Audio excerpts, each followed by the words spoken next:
My sister-in-law is an attention-hungry goblin and is so cringe with how far she will go to be in the spotlight. I finally blew up at her. For context, my husband, 30M, and I, 26F, got married during COVID, and we couldn't have a big ceremony because of restrictions, and unfortunately, my family couldn't be present as they live in a different country. With restrictions finally lifted, we decided to have a more traditional ceremony in my home country with my family. My husband's family came, including his parents, some friends, cousins, his sister, Sarah, 32F, and her husband, Matt, 28M. Sarah and Matt live on the other side of the US from the rest of the family. They had their wedding a couple of months back in their home state, and ever since then, even when our wedding wasn't a topic of conversation, Sarah would mention that she and Matt were planning to get pregnant during our wedding trip. No big deal, I just made sure to tell her that she needs to ovulate for that to happen, but other than that, I couldn't care less. What started to get annoying is when we were discussing all the activities and excursions people wanted to do so we could go ahead and book them, Sarah would always interject with, "Make sure there's enough time for Matt and me at the hotel so we can get busy making our baby." Again, kind of gross, a little annoying, but whatever, they are adults. About a week before we all leave to go to my home country, Sarah and Matt arrive in our home state to spend time with family as they rarely see them. My husband and I, his parents, and my husband's brother and sister-in-law are sitting chatting when Sarah blurts out that she is pregnant. We all get really excited, congratulate them, and express how happy we are. We start asking some questions, and Sarah says she is 2 weeks pregnant. Everyone kind of loses a little bit of excitement and says, "Wow, that's really early." We suggest waiting before telling other people, just as a lot can happen. People usually don't even know they are pregnant until at least 6 weeks, and even then, they are encouraged to wait until after the first trimester to tell people. My brother-in-law and sister-in-law were very happy and excited for them but cautioned them even more as they have experienced multiple complications before having their first child. Matt replied by saying they are only telling the people closest to them, such as his parents, her parents, and her siblings, no one else since it is so early. Well, the next day, Sarah called her great-uncle and his wife over for drinks and decided to tell them too. She called her one aunt and uncle and told them, and by the end of the day, basically the entire extended family knew, as well as some of her mom's friends who stopped by the house and Sarah told. With each person Sarah told, Matt got more agitated, as they had agreed to only tell a select few people. Matt finally gave up and asked her why she doesn't just post it on Facebook, as it will be quicker, to which she replied, she wants to, but she thinks it will be frowned upon. My husband came to me and said it feels like she is trying to draw attention away from us and our wedding, as she is known to do anything and everything to have the spotlight on her. I told him not to worry about it, as when we are in my home country, she won't know many people so she won't say anything. He agreed but went to his parents and told them what he was feeling, and asked if they could politely suggest that she keep it to herself when we left for the trip. They agreed that it was valid for him to feel that way, as they know she hates it if the focus is not on her. Anyway, we leave for the wedding, and I see my mom for the second time in 5 years. Obviously, it was a very emotional reunion, but we wiped off our tears quickly and sat down for a meal with my husband's family. After I introduced her to everyone, the waiter takes our order, and the first thing Sarah says to my mom is, "Your daughter probably already told you, but I won't be drinking this trip." My mom says that it's no problem, you don't have to drink to have fun, and that Sarah will still have fun, even if she chooses not to drink. Sarah interrupts my mom to tell her it's not by choice that she is not drinking, but that she is pregnant. Keep in mind this is 10 minutes after she met my mom. My mom says congratulations and keeps on with another conversation. Sarah interrupts my mom again and tells her how she is 2 weeks pregnant and just so excited. My mom, who is practicing medicine, then tells Sarah the same thing we did, that she should probably wait until she is in her second trimester to tell people, and Sarah completely ignores her. The same thing happens with my aunt, cousins, uncles, sister, and grandparents, all of whom she had never met before. My husband yet again speaks to his parents and asks them to please tell her to keep it private because it feels as though she is purposefully trying to take the attention away from our wedding. They say they will talk to her. Matt actually comes up to us and apologizes, saying he agrees that it has gotten out of hand and that the number of people who know is way more than the number they agreed upon. Fast forward, we are sitting eating while we wait for one of our excursions. A family that I lived with for 3 years when I first moved to my husband's country flew out for the wedding and met up with us for lunch. Keep in mind they have never met Sarah. The wife and I are talking about the wedding and all the arrangements, while Sarah sits across from us and listens to the conversation. My husband orders some shots for everyone at the table, but when his mom says she doesn't want one, he tells the server to -1. Sarah hears him ordering the shots and goes off yelling across the table, "I can't drink, you know I can't drink a shot, why would you order me one?" Everyone kind of stops and looks at her for a moment, before my husband says it's not a problem, as Matt said he wants to. Everyone then continues their conversation, including the wife and me. Sarah interrupts me and continues to make a big fuss over how my husband ordered her a drink when he knows she's not drinking.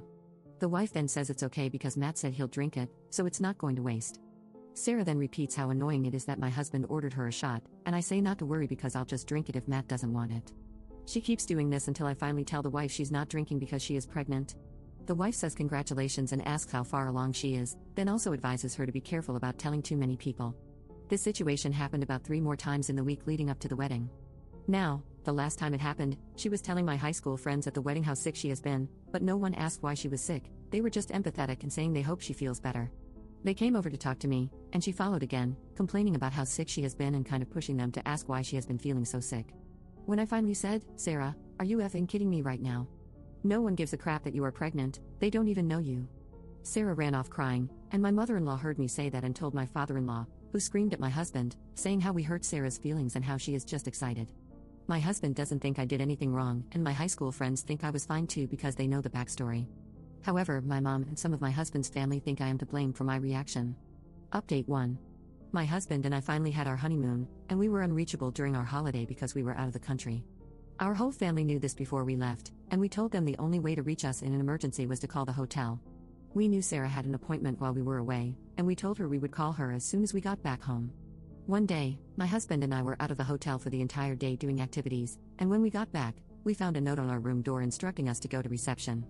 Once we got to reception, the staff informed us that we had 7 missed calls from family and gave us a number to call. We didn't know who called or what it was about, but we thought it might be an emergency. We called the number, and it was Matt.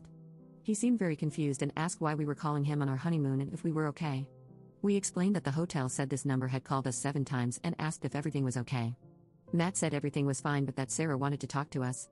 Matt called Sarah over, and she asked us how we were, if we were having fun, etc., but we just wanted to know what was going on because we were so worried. Sarah said she went to the doctor and got some news.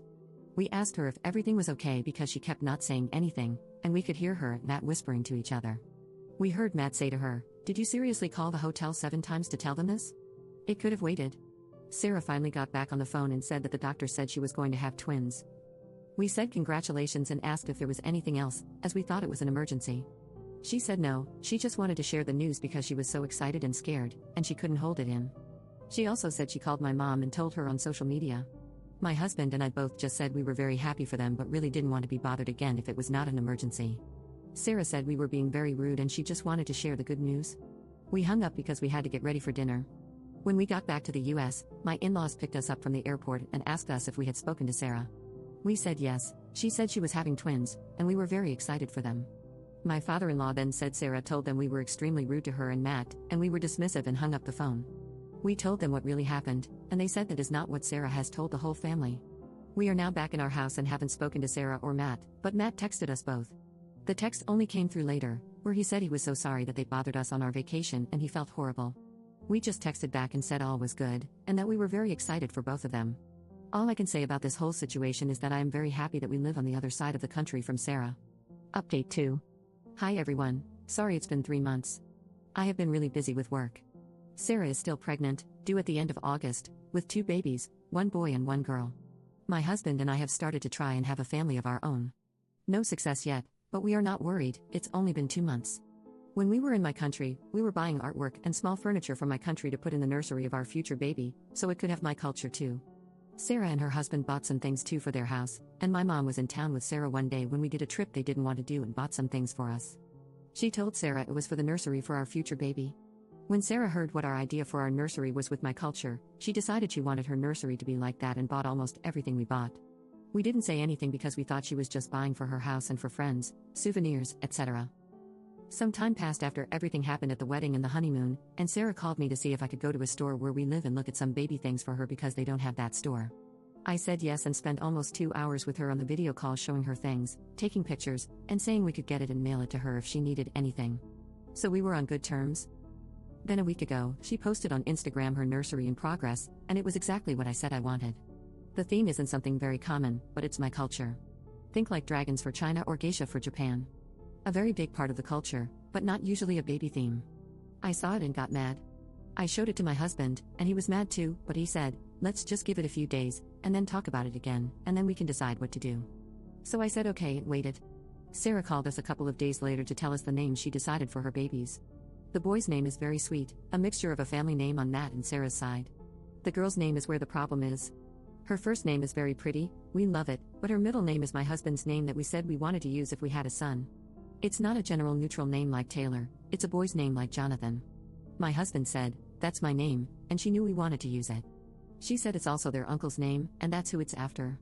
My husband kept saying, "But it's my first name, and it's a boy's name, and we are still going to use the name if we have a son."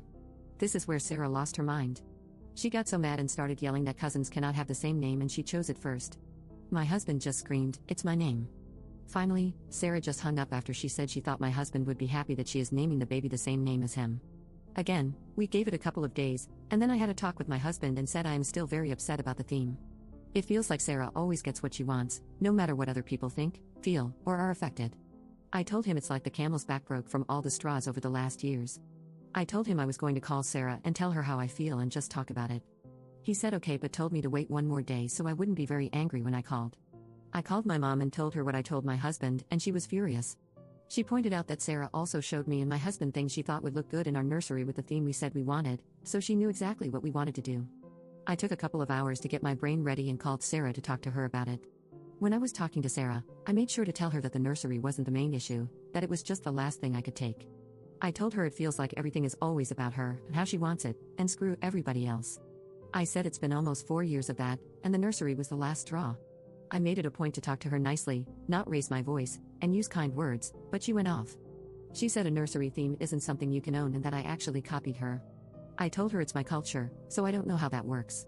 She called me such bad names and cursed me out, and I told her if she didn't stop, I was going to hang up. She kept saying nasty things, and I told her again, but she kept going, so I hung up after I told her to lose my number and not contact me ever again.